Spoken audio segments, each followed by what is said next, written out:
I am Samantha Patterson, 35 years old, and 12 years ago, my sister Audrey destroyed what should have been the happiest day of my life. As I stood in my wedding dress, staring at the empty front row seats where my parents should have been, I received the call that changed everything. My mother told me Audrey had collapsed and needed them more than I did. What I learned later was that her illness was completely fabricated.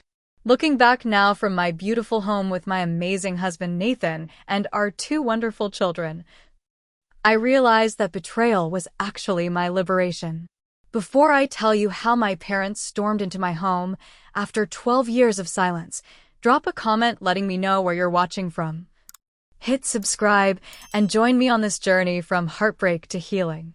Growing up in our middle-class suburban neighborhood in Michigan, I always sensed something wasn't quite right about my family dynamics. As the firstborn child, I expected my achievements would make my parents proud, but that rarely seemed to be the case. My sister Audrey, younger than me by just 2 years, somehow always commanded center stage in our family. My parents, Robert and Catherine Patterson, never tried to hide their favoritism toward Audrey. When I brought home straight A's throughout high school, my father would briefly nod with a distracted, "Good job, Sam." But when Audrey managed to get even a single B, my parents would celebrate with a special dinner and endless praise.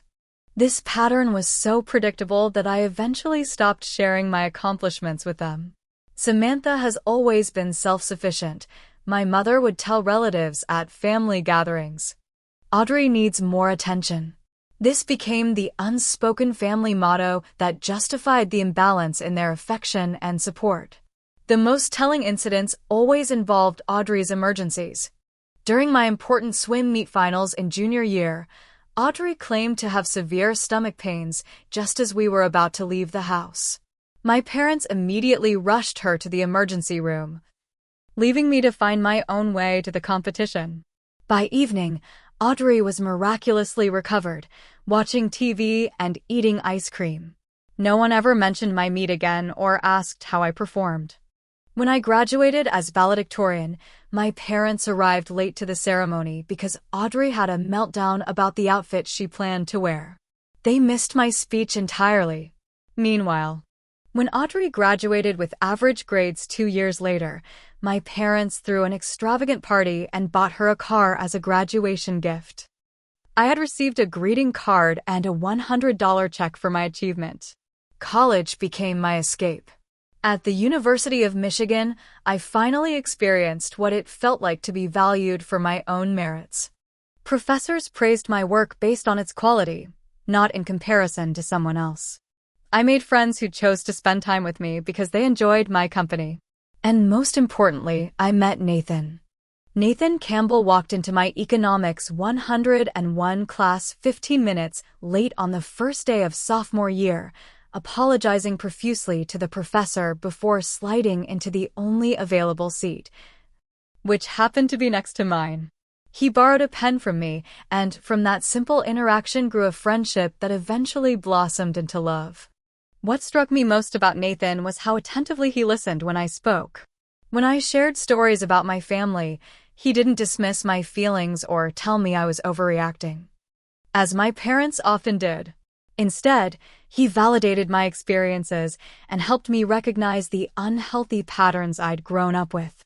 "You deserve to be celebrated too, Sam," he told me one night after I'd received news about winning a prestigious internship, only to have my mother cut our phone call short because Audrey needed help selecting courses for the upcoming semester. Nathan's family embraced me completely from the first time he brought me home for Thanksgiving during our junior year. His mother, Linda, hugged me with genuine warmth, and his father, James, asked thoughtful questions about my studies and aspirations. His younger brother, Todd, teased me good-naturedly, immediately treating me like a sister. For the first time, I understood what unconditional family support felt like. When Nathan proposed during our senior year spring break trip to Florida, I was overjoyed, but also immediately anxious about how my family would react. We drove to my parents' house the following weekend to share our news. "Engaged? Already?" My mother's first response came with a frown. "You're both so young. Are you sure this is wise?" My father barely looked up from his newspaper. "Hope you've thought this through, Samantha. Marriage isn't something to rush into." Audrey's reaction was the most telling. She abruptly left the room, slamming the door behind her. 20 minutes later, my parents excused themselves to check on her, returning to inform us that Audrey was having a difficult emotional response to our news and needed their support. Nathan squeezed my hand under the table as we sat alone in the dining room, my engagement announcement effectively forgotten.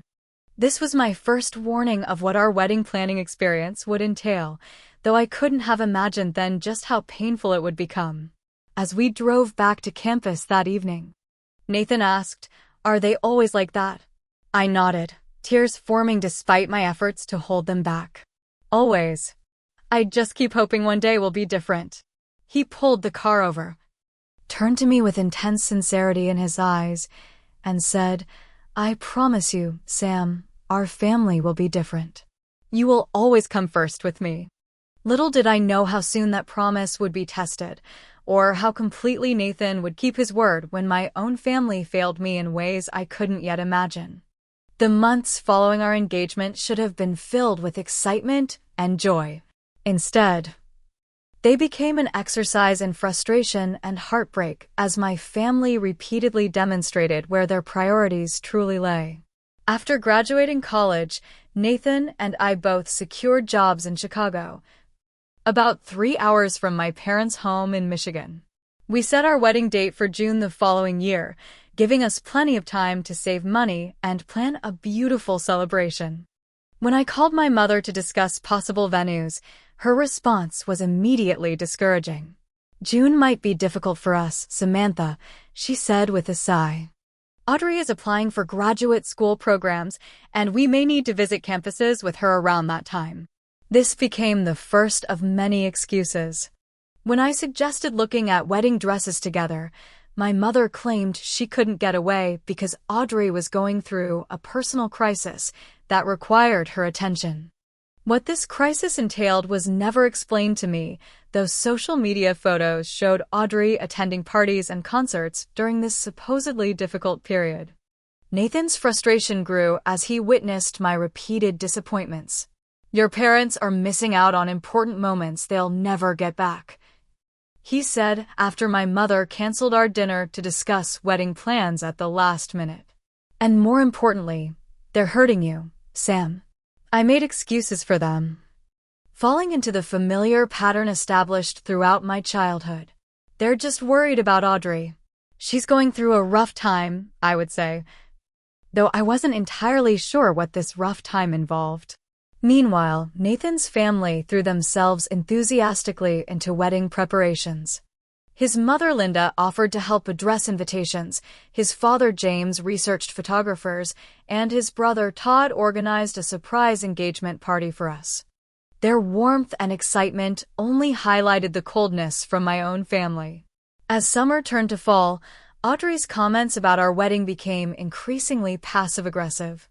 "I suppose everyone will be expected to rearrange their lives for your special day," she remarked at Thanksgiving dinner.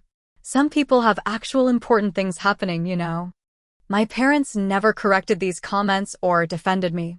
Instead, they often nodded in agreement, adding their own concerns about the timing of the wedding potentially interfering with Audrey's plans. In an effort to accommodate everyone, I changed our wedding date twice. The first change came when my mother mentioned that Audrey might have a job interview on our original date. The second occurred when my father claimed the new date might conflict with a potential family reunion that was in the early planning stages. That reunion never actually materialized. Each change meant lost deposits, rescheduling with vendors, and sending update notices to guests. Nathan never complained, though I knew the constant changes frustrated him. "I just want you to be happy," he would say. "But I also want them to treat you with the respect you deserve." By January, we had settled on a final date in late September, almost 16 months after our engagement. All deposits were paid, invitations were sent, and I felt a tentative hope that perhaps now my family would fully engage with our wedding plans. That hope was short-lived. When I asked my father about rehearsal dinner arrangements, traditionally handled by the groom's family, but in our case being shared between both families, he seemed completely uninterested. "Whatever you decide is fine," he said dismissively. "We trust your judgment." This might have seemed like a vote of confidence, but I knew it was simply another way of avoiding involvement. My mother was equally distant, rarely asking about details and frequently changing the subject to Audrey's latest accomplishments or challenges. As September approached, my anxiety increased. Audrey had been unusually quiet about the wedding for several weeks, which, based on past experience, suggested she was planning something.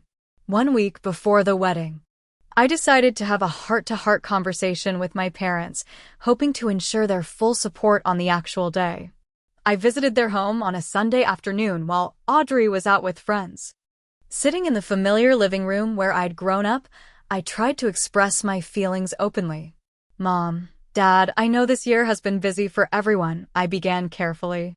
"But next Saturday is really important to me, and I need to know you'll be fully present. No distractions, no emergencies. Just there for me, like you've always been there for Audrey." My mother looked surprised at my directness. My father shifted uncomfortably in his chair. After a moment, my mother reached for my hand. "Of course we'll be there, Samantha," she said with what seemed like genuine warmth. "You're our daughter too."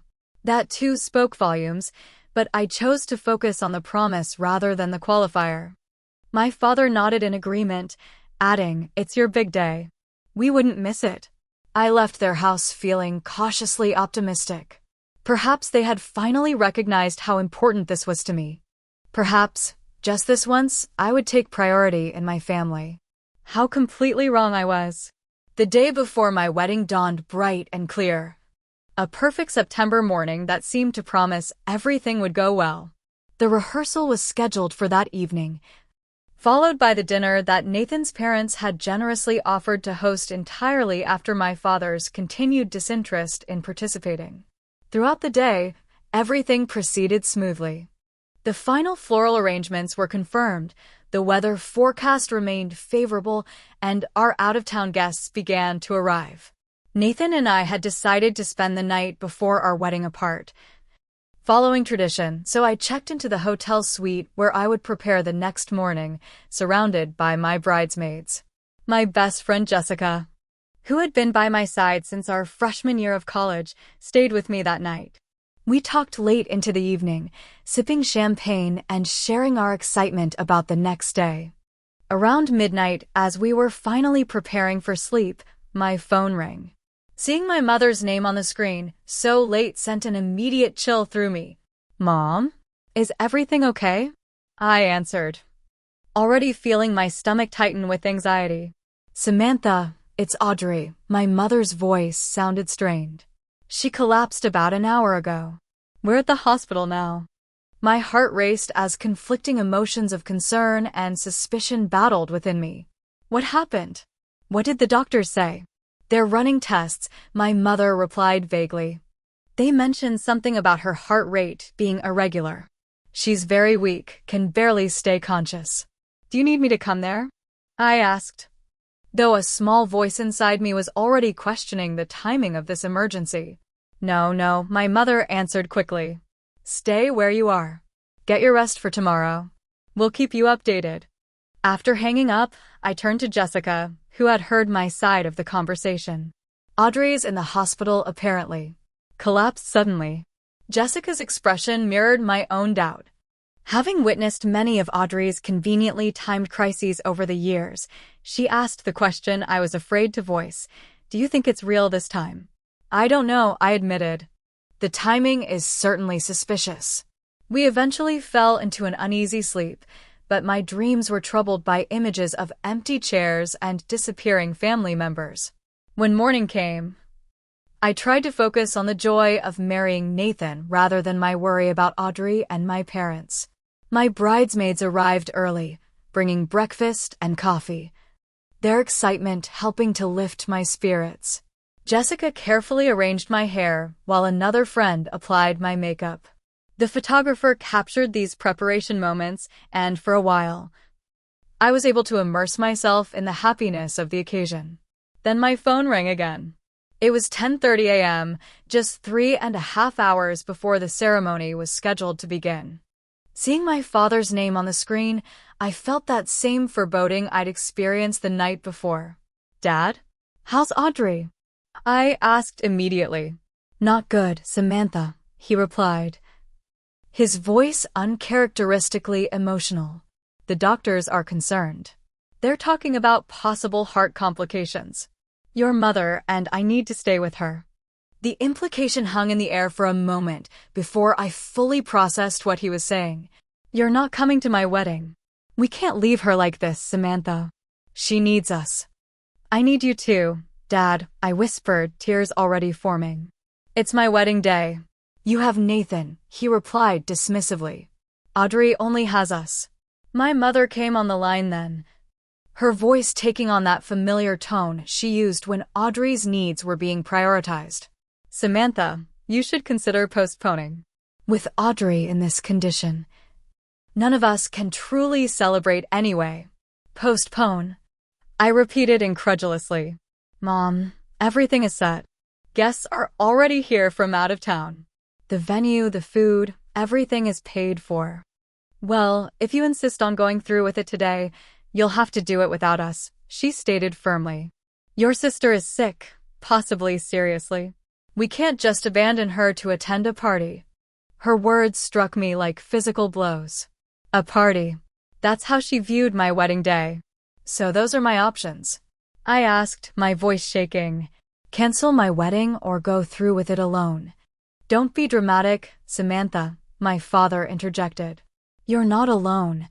You have Nathan's family. And if you choose to be selfish about this," my mother added, "that's your decision to make."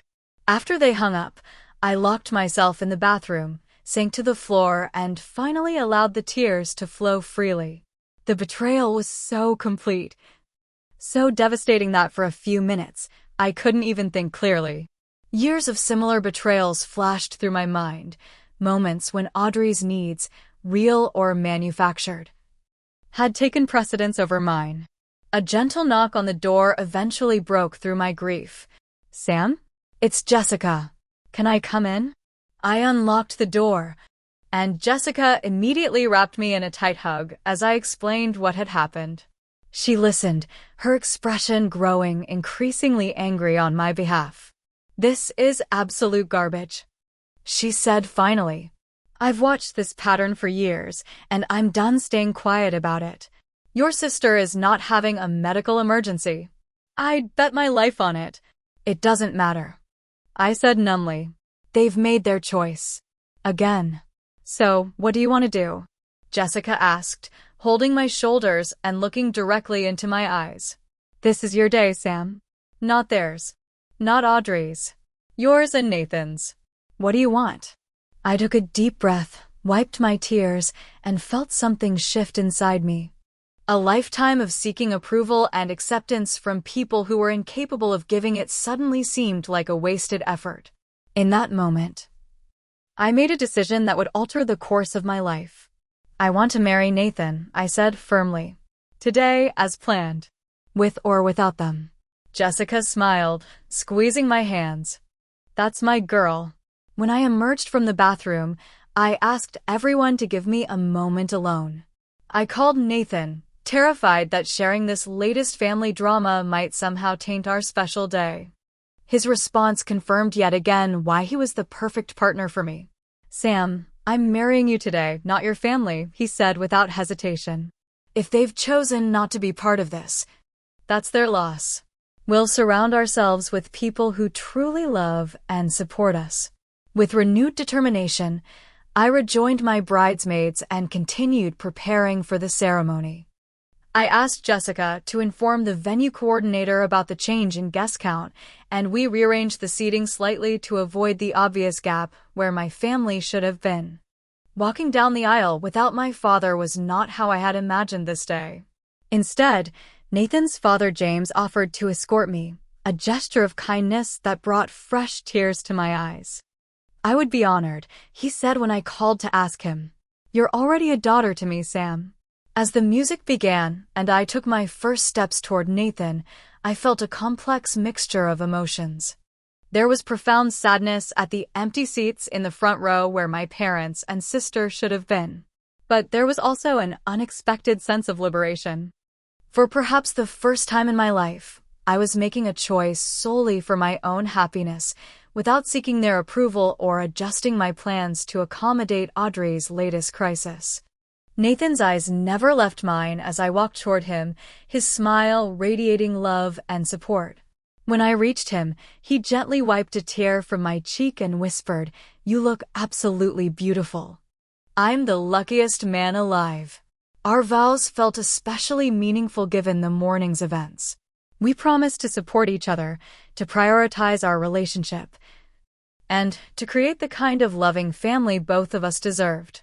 When the officiant pronounced us husband and wife, the cheers from our friends and Nathan's family seemed to fill the void left by my absent relatives. During the reception, I checked my phone once, hoping for some message from my parents or Audrey. There was nothing. Not a text asking how the ceremony had gone. Not a missed call. Nothing. I put my phone away and determined to be fully present for the remainder of our celebration. As Nathan and I shared our first dance, he held me close and said, "This is the beginning of our family, Sam. A family built on love and respect. I promise you'll never have to question your worth or your place with me." In that moment, surrounded by people who had chosen to celebrate with us, I realized something profound. Family isn't determined solely by blood. It's created through love, respect, and showing up for each other when it matters most.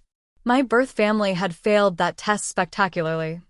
But as I looked around at the joyful faces of our friends and Nathan's family, I knew I was not alone.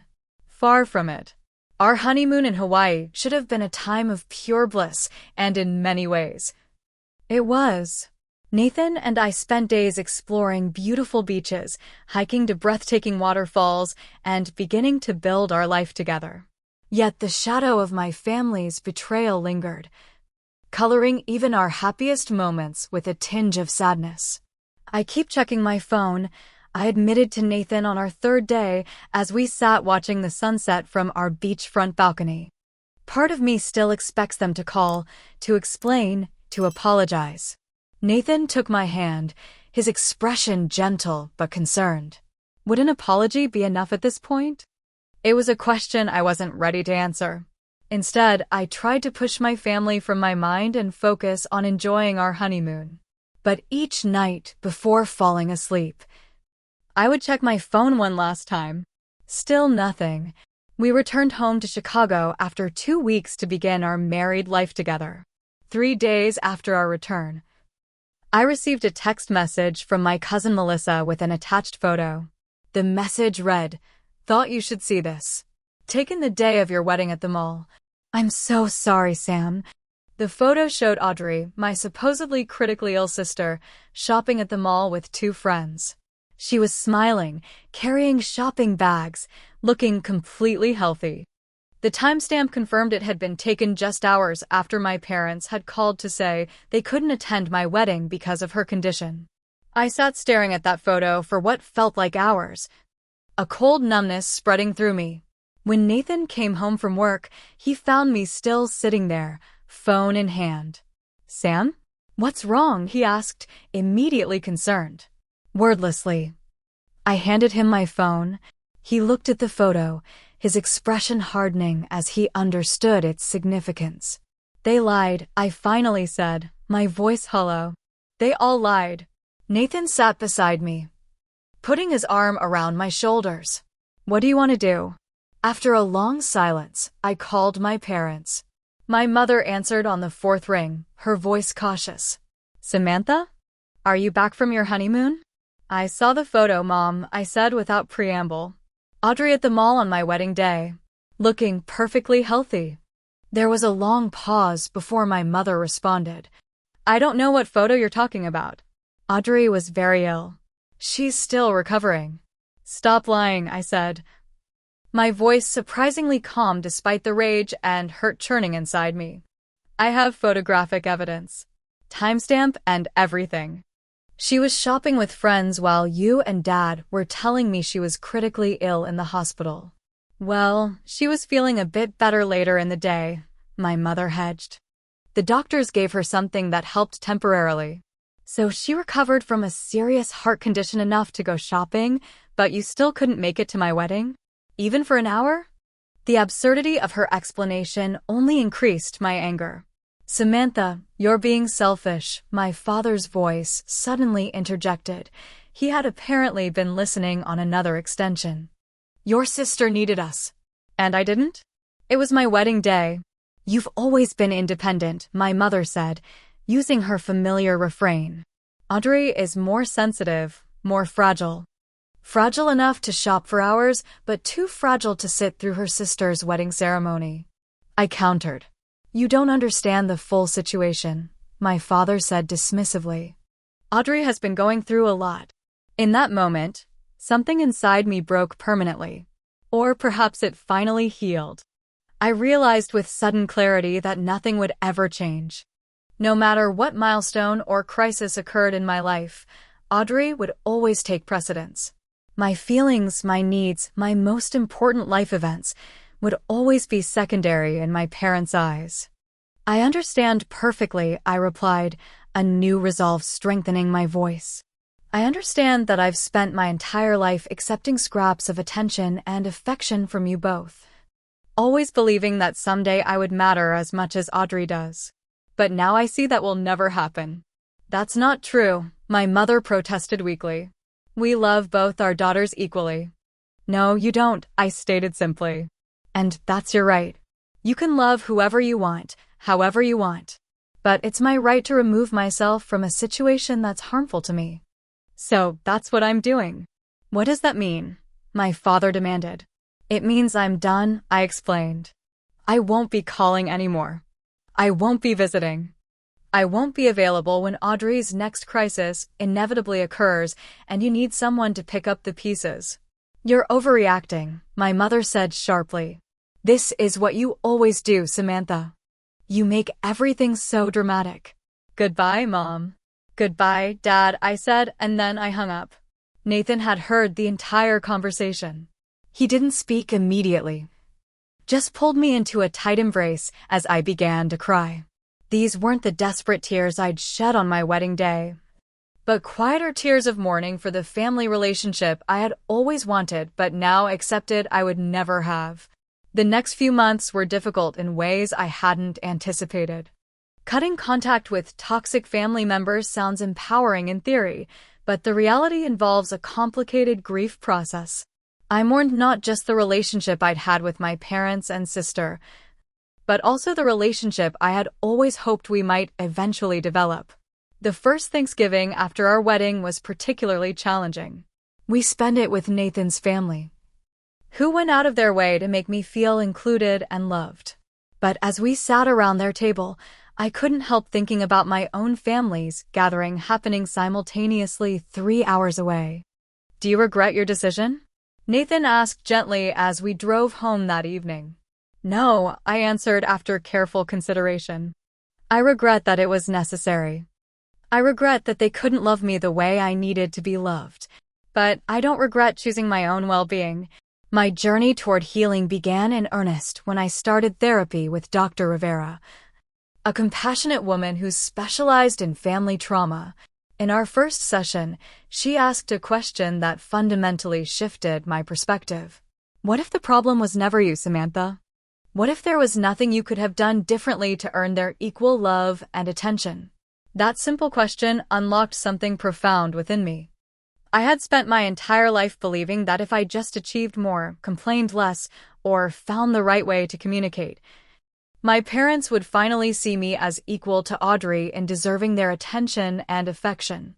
Dr. Rivera helped me understand that their treatment of me reflected their limitations, not my worthiness. About 6 months after cutting contact, I received a Christmas card from my parents. Inside was a generic holiday message and a note asking me to stop this foolishness and reconnect with the family. There was no acknowledgement of their behavior, no apology. Just an expectation that I would eventually fall back into the established pattern. I didn't respond. A month later, Audrey called. It was the first direct contact from her since before the wedding. "Mom and Dad are really upset about this stupid feud," she said without preamble. "You need to get over yourself and make things right." "There's nothing stupid about protecting myself from people who consistently hurt me," I replied calmly. "And making things right would require acknowledgement and change from all of you, not just forgiveness from me." "You've always been so difficult," she sighed dramatically. "Always needing to be the center of attention." The irony of this statement was so profound that I actually laughed. "Goodbye, Audrey," I said, and hung up. After that call, I wrote a detailed letter to my parents explaining exactly why I had cut contact, providing specific examples of their favoritism throughout our lives, and outlining what would need to change for me to consider rebuilding a relationship with them. I sent it via certified mail so I would know they had received it. They never responded. Nathan and I moved to a new home in a different Chicago suburb later that year, changing our phone numbers and creating a fresh start. His parents, Linda and James, visited often, bringing warmth and genuine family connection into our lives. My friendship with Jessica and other supportive friends deepened, creating a chosen family that fulfilled me in ways my birth family never had. Occasionally, I would hear news about my family through distant relatives who maintained contact with both sides. I learned that Audrey had married quickly after my wedding, then divorced within 2 years. She moved back in with my parents, who apparently continued to support her financially and emotionally through various difficult periods. I felt sympathy for her situation, but recognized that the patterns established in our childhood continued to play out in our adult lives. As years passed, the acute pain of rejection gradually transformed into a dull acceptance. Through therapy and the unconditional love of my chosen family, I developed a stronger sense of self-worth that no longer depended on my parents' validation. I learned to celebrate my own achievements, to trust my own judgment, and to recognize my inherent value as a person deserving of love and respect. What I couldn't possibly have imagined then was how completely our paths would cross again, or what circumstances would bring my estranged family back into my life 12 years later. The 12 years following my wedding day transformed me in ways I could never have anticipated. Without the constant drain of seeking approval from my parents and competing for attention with Audrey, I discovered reserves of confidence and energy I hadn't known I possessed. My career flourished. I moved from an entry-level marketing position to becoming the marketing director for a major Chicago-based company. Nathan similarly advanced in his financial consulting career, eventually becoming a partner in his firm. We worked hard, but also prioritized our relationship, never forgetting the promises we had made to each other on our wedding day. Our family grew with the birth of our daughter Emma when we had been married for 2 years. Holding her for the first time, I made a silent vow that she would never question her place in my heart or wonder if she was truly valued. Our son James arrived 2 years later, completing our family in a way that felt perfectly right. "They look like you," Nathan would often say, admiring Emma's determined expression or James's thoughtful gaze.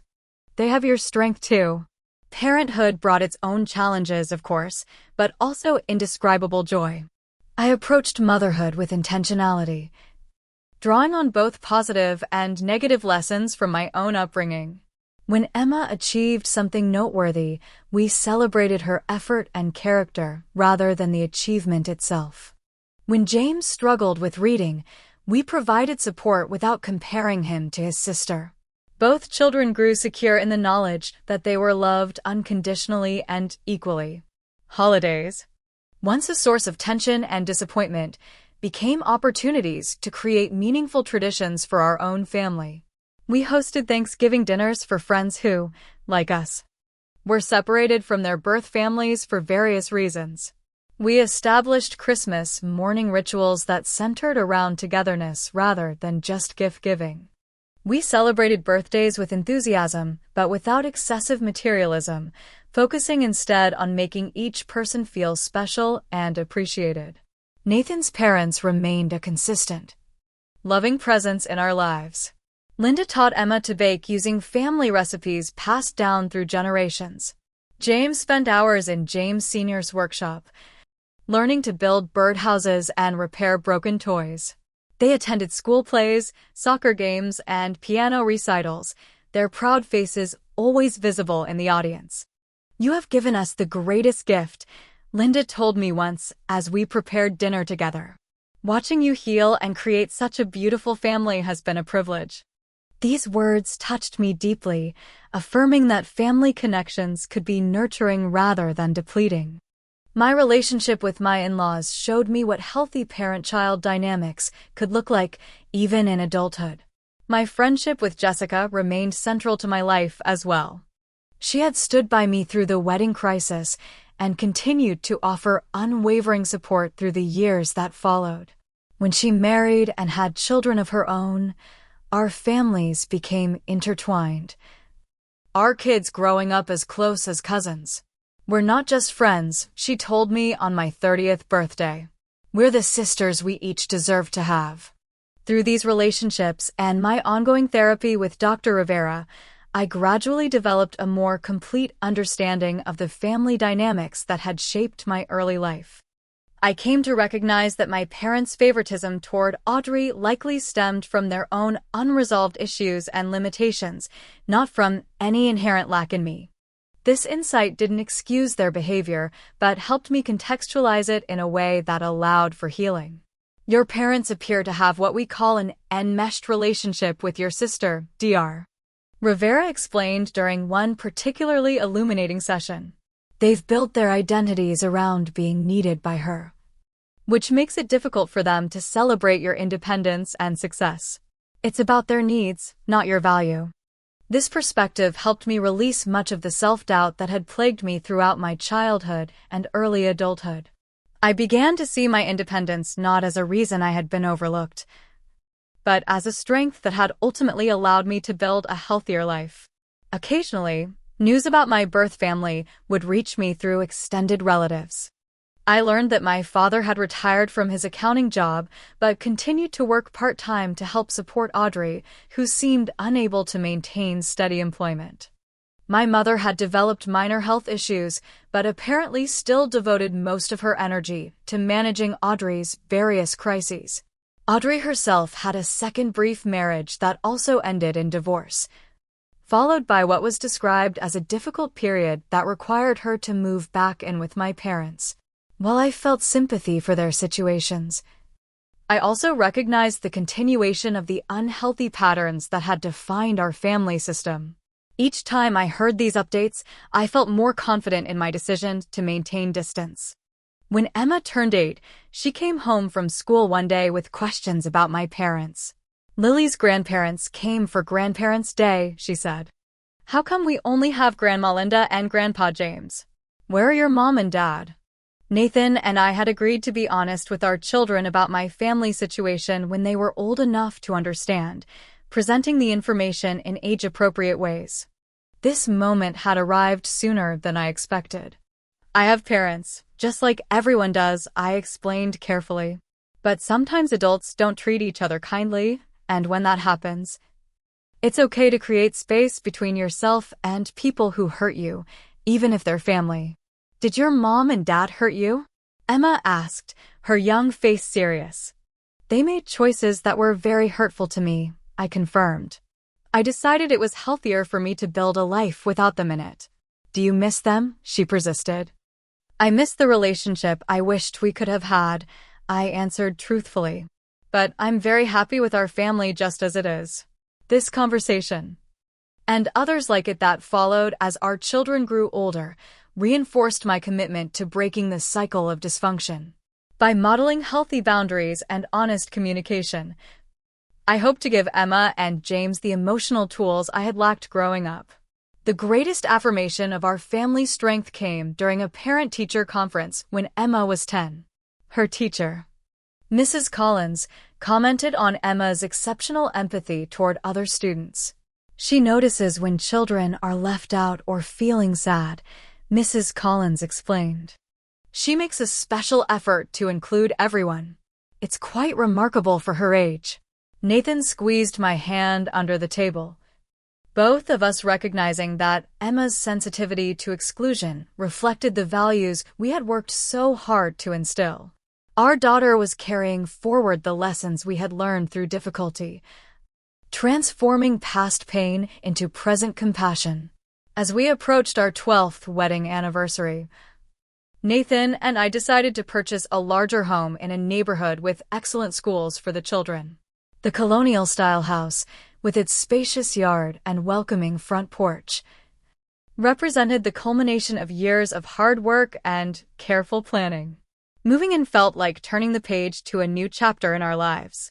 This is the home our kids will remember growing up in, Nathan said as we stood in the empty living room after closing. This is where they'll bring friends, celebrate holidays, build memories. It's perfect, I agreed, already envisioning family gatherings and quiet evenings by the fireplace. It feels like exactly where we're meant to be. Little did I know that this house would soon become the setting for a confrontation 12 years in the making. One that would force me to face the family I had left behind and test the strength of the boundaries I had worked so hard to establish. It was a Saturday morning like any other. September sunshine streamed through the kitchen windows as I mixed pancake batter while Nathan brewed coffee. Emma, now 10, set the table with careful precision, while 8-year-old James fed our golden retriever, Max, under the table when he thought I wasn't looking. Dad, can we go to the park after breakfast? James asked, maple syrup already somehow smeared across his cheek despite the fact that the pancakes weren't even cooked yet. Sure, buddy, Nathan replied, ruffling our son's hair. The weather's perfect for flying that new kite. The doorbell rang unexpectedly, interrupting our morning routine. Nathan and I exchanged curious glances. We weren't expecting any deliveries, and it was too early for friends to drop by unannounced. I'll get it, Nathan offered, setting down his coffee mug. I continued pouring pancake batter onto the griddle, half listening as Nathan walked to the front door. When I heard the door open, followed by an extended silence, something in my instincts immediately sharpened. Setting down the spatula, I moved toward the hallway just as Nathan appeared in the kitchen doorway, his expression grave. Sam, he said quietly, it's your parents. And Audrey. The pancakes forgotten. I felt my heart accelerate as a cold wave of shock washed over me. 12 years of silence, and now they were standing on my doorstep? How had they even found our address? Kids, Nathan said calmly, take your breakfast to the back porch. Mom needs to talk to some people. Emma, always perceptive, studied my face with concern. Are you okay, Mom? I managed a reassuring smile. I'm fine, sweetheart. Dad will bring you pancakes in a minute. As Nathan ushered the children outside, I took several deep breaths, trying to steady myself. My first instinct was to refuse to see them, to protect the life and family I had built. But 12 years of therapy and personal growth had given me confidence in my boundaries. I was no longer the desperate-to-please daughter they had known. I could face them without being destroyed by them. Walking to the front door, I saw them through the sidelight window. My father Robert, now in his 70s, his hair completely gray. My mother Catherine, her face more lined, but still holding that same expression of perpetual worry. And Audrey, looking considerably older than her 33 years, her once vibrant appearance now marked by evident stress and what appeared to be significant weight gain. I opened the door but remained firmly in the threshold, not inviting them in. This is unexpected, I said, my voice steadier than I felt. Samantha, my mother breathed, as though seeing a ghost. You look, well, what are you doing here? I asked directly. And how did you find my address? Your cousin Melissa, my father admitted. We've been trying to locate you for months. Of course. Melissa had attended Emma's birthday party earlier that year. She must have shared our information despite my requests for privacy. Again? What are you doing here? I repeated, crossing my arms. Can we come in? Audrey asked, her voice smaller than I remembered. This isn't really a conversation for the doorstep. I considered refusing but realized I preferred to have this discussion away from neighbors' curious eyes. 15 minutes, I conceded, stepping aside to let them enter. Leading them to the living room, I noticed them taking in the details of our home, the family photos on the walls, the children's artwork displayed proudly on the refrigerator visible from the hallway, the obvious signs of a happy, stable family life. You have children, my mother said, stopping to examine a recent portrait of Emma and James. Yes, Emma is 10 and James is 8. They're beautiful, she whispered, a complexity of emotions crossing her face. Why are you here? I asked for the third time as we entered the living room. I remained standing while they awkwardly took seats on the sofa. My father cleared his throat. Samantha, that is, there have been some developments that we thought you should know about. What developments? Financial ones, primarily, he continued, looking uncomfortable. Audrey's divorce settlement didn't work out as expected, and there were significant debts we helped cover. Then the housing market crash affected our retirement investments. And my pension isn't what we had counted on. I listened silently, already sensing where this was heading. Mom and Dad have done everything they could to help me, Audrey interjected, her eyes downcast. But they've exhausted their savings, and the reverse mortgage on the house isn't enough anymore. I see, I said neutrally. And this concerns me how, exactly? My mother looked shocked at my directness. Samantha, we're family. Family helps family in times of need. The irony of her statement was so profound that I nearly laughed. Family helps family, I repeated slowly. Like when you skipped my wedding because Audrey faked an illness. That kind of family help. That was a misunderstanding. My father said dismissively. A misunderstanding, I echoed. I saw the mall photos, Dad. Timestamp from my wedding day. Audrey at least had the grace to look ashamed. My parents, however, seemed determined to minimize the past. That was 12 years ago, Samantha, my mother said. People make mistakes. You can't hold on to anger forever. This isn't about anger. I corrected her. This is about patterns of behavior that continued throughout my entire life. My wedding was just the final example that made me realize nothing would ever change. Nathan appeared in the doorway, silently asking if I needed his support.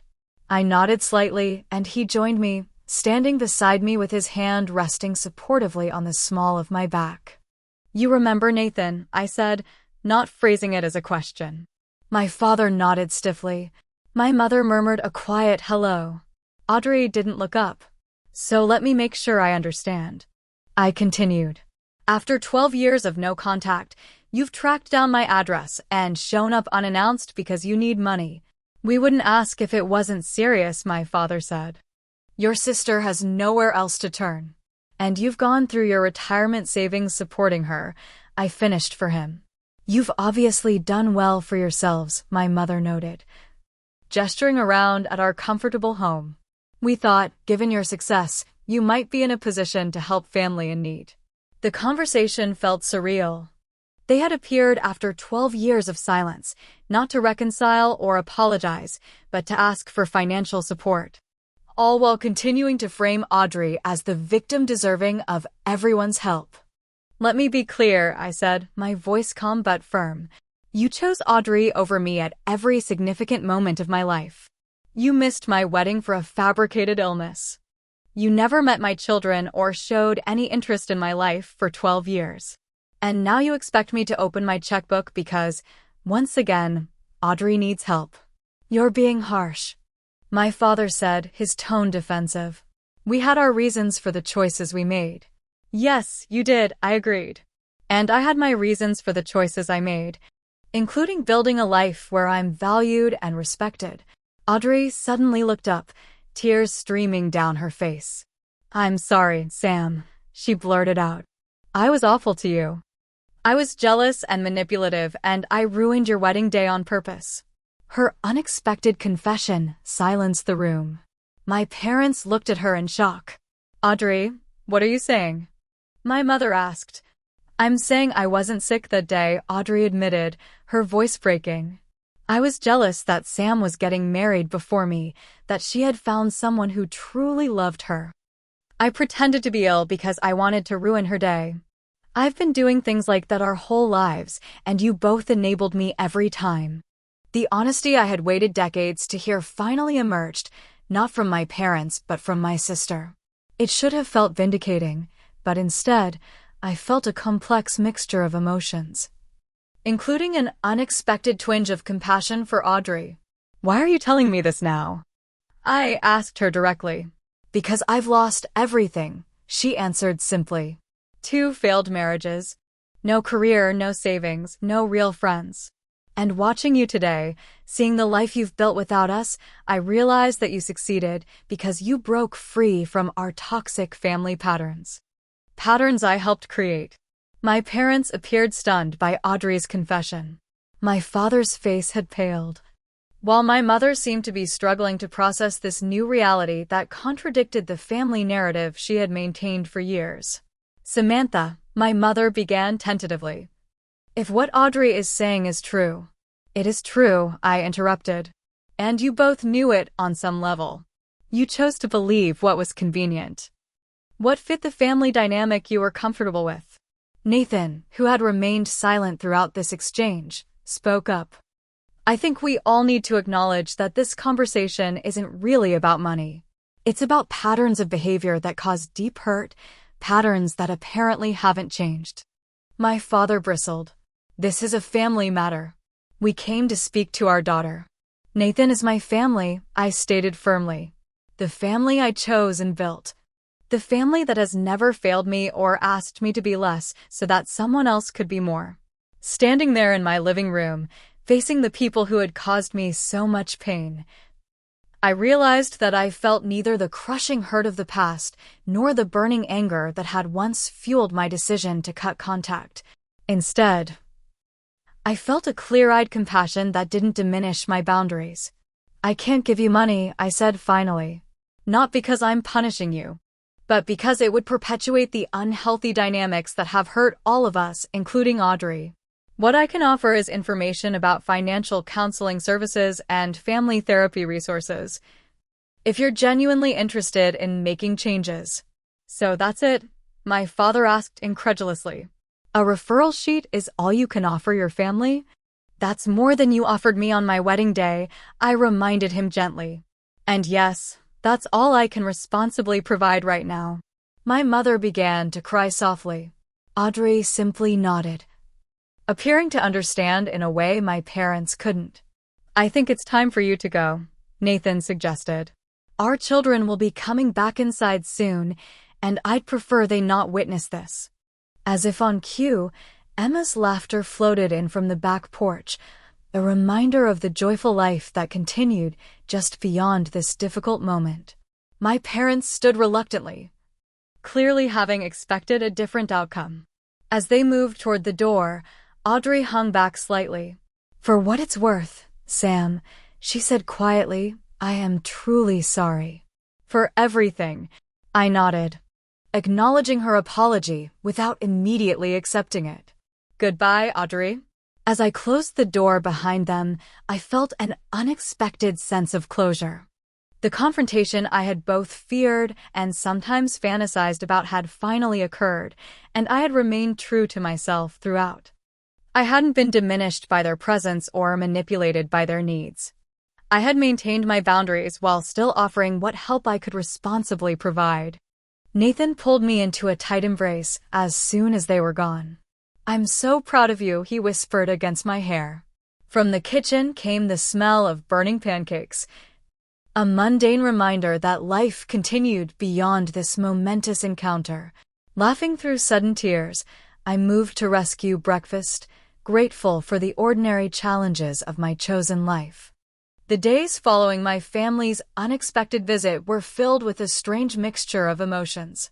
There was lingering shock at their sudden appearance, a certain vindication from Audrey's confession, and a quiet sadness for what our family relationships could have been under different circumstances. Nathan found me sitting alone on our back porch the evening after they left, watching as twilight settled over our yard. He handed me a glass of wine and sat beside me in comfortable silence for several minutes. "What are you thinking?" he finally asked. "I'm thinking about patterns," I replied. "How easy it is to repeat them, how hard it is to break them." He nodded thoughtfully. "Your parents are still caught in the same dynamic, even after all these years." "And they brought it right to our doorstep," I agreed. "Almost like they were trying to pull me back into it. But you didn't let them," Nathan pointed out. "You maintained your boundaries while still showing compassion. That's the difference." Later that week, we decided it was time to have an age-appropriate conversation with Emma and James about what had happened. They had sensed the tension in the house and deserved an explanation. "Remember how I told you that sometimes adults don't treat each other kindly, and it's okay to create space between yourself and people who hurt you?" I began as we sat together in our living room. Emma nodded solemnly. "Those people who came to our house, they were your parents and sister, weren't they?" "Yes," I confirmed. "They came because they needed help, but not the kind of help I could give them." "Were they mean to you when you were little?" James asked, his young face scrunched with concern. I considered how to answer truthfully without burdening them with adult complexities. "They didn't always see me or hear me in the ways I needed. They paid more attention to my sister's needs than to mine, even during very important moments in my life." "Like your wedding?" Emma asked, surprising me with her perception. "Yes, exactly like that." "How did you know?" She shrugged. "There are no pictures of them in our wedding album. Only Dad's parents." I hadn't realized she had noticed this detail in our family photos. "You're right. They chose not to come to our wedding because my sister said she was sick, but she wasn't really sick.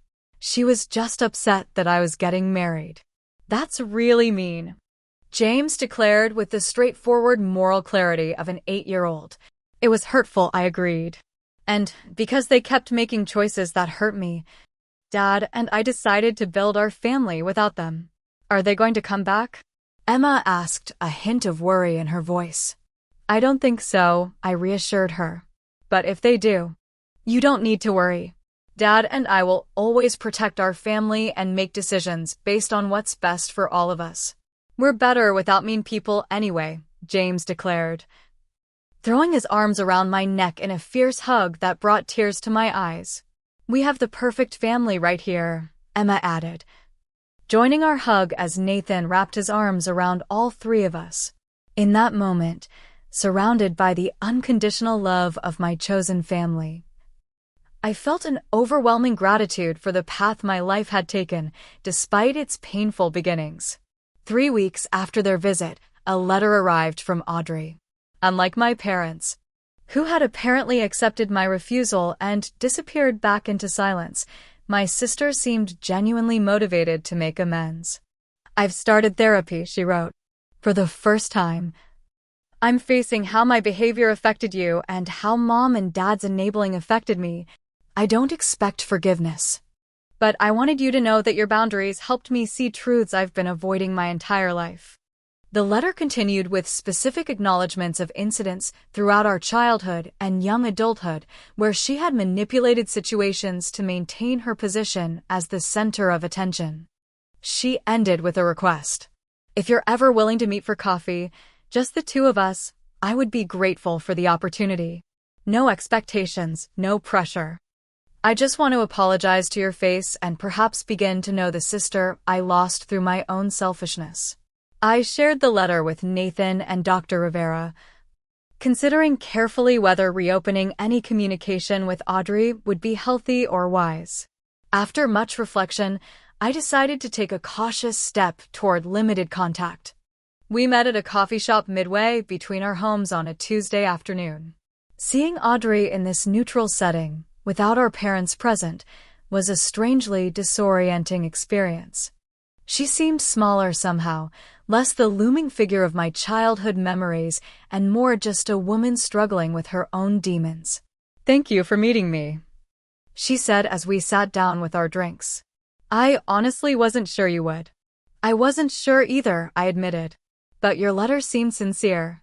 "It was," she assured me. "Therapy is hard, really hard, but necessary. I'm seeing things about myself and our family that I never wanted to face before."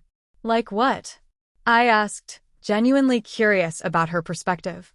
"Like how mom and dad's constant attention actually prevented me from developing healthy coping skills.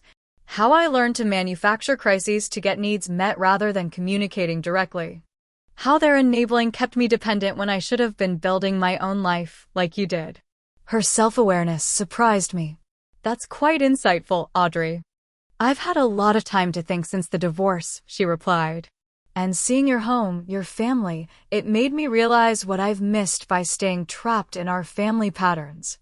We talked for nearly 2 hours, carefully navigating our shared history with new honesty. She asked about my children, my career, my life during the 12 years of separation. I found myself able to share certain aspects while still maintaining the protective boundaries around my most precious relationships. "Are mom and dad in therapy too?" I asked as our conversation wound down. Audrey shook her head sadly. "No. They're still the same. Dad thinks therapy is a waste of money. Mom says she's too old to change now." "I'm sorry to hear that," I said, and meant it. "Change is possible at any age, but only if you want it." "I want it," Audrey said firmly. "I don't want to be the person I was anymore." As we prepared to leave, Audrey asked hesitantly, "Would it be okay if we did this again sometime?" "No pressure, just." "I'd like to keep trying if you're willing." I considered her request, weighing the potential benefits against the risks. "Let's start with emails," I suggested. "Build slowly. See where it goes." She nodded, accepting my cautious approach. "That sounds perfect. Thank you, Sam. For today, for the chance. I know I don't deserve it." "It's not about deserving," I told her. "It's about growth and making different choices moving forward." Over the following months, Audrey and I maintained careful contact through emails and occasional coffee meetings. I watched for signs that old patterns were reemerging, ready to reinstate stricter boundaries if necessary. But she seemed genuinely committed to changing, attending therapy regularly and working toward greater independence from our parents. My parents themselves remained distant. I received a brief birthday card with no personal message, just their signatures. I acknowledged it with an equally brief thank you note, but made no overtures toward rebuilding a relationship. Some wounds were too deep, some patterns too entrenched to safely re-engage.